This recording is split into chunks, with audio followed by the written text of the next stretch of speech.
Like if you take the Ritzenberg and Head, they used to have big stars coming over from Hollywood. While the movie was on, they'd come in between, and it used to be about 1 and 6, I think, to get it.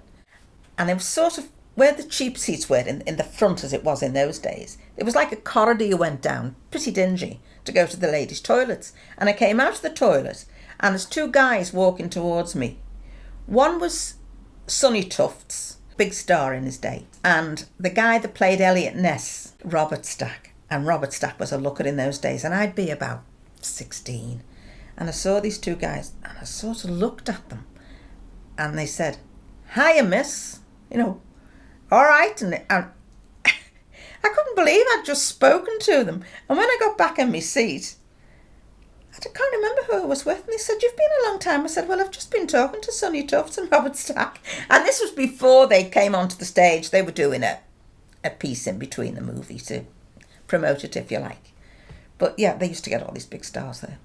Number of prisoners was getting smaller and smaller. It's my turn come down to Germany to Stalag B8.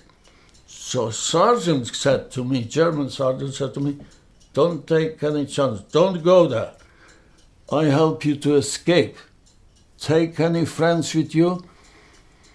So I come back and say to the boys, I say, "Look, the sergeant says he's going to help us escape. You better go away." And I said, "I'm definitely not going to Stalag B8, whatever it is."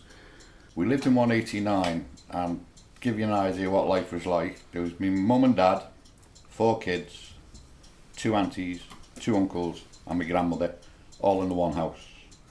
I was racking my brain last night trying to work out where everyone slept, and I can't remember. I remember me and my brother were in the back bedroom, little back bedroom.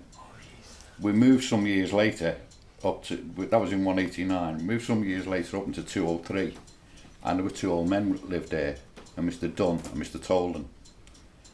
It was that old, it was still gas lamps in the house.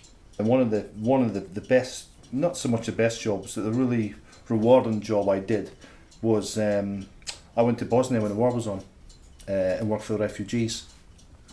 And I was only 20 odd, and it was a really good reward. I'd been to Yugoslavia on my last school holiday, and I'd never heard of Croatia or Bosnia or Macedonia or Herzegovina or any of these places.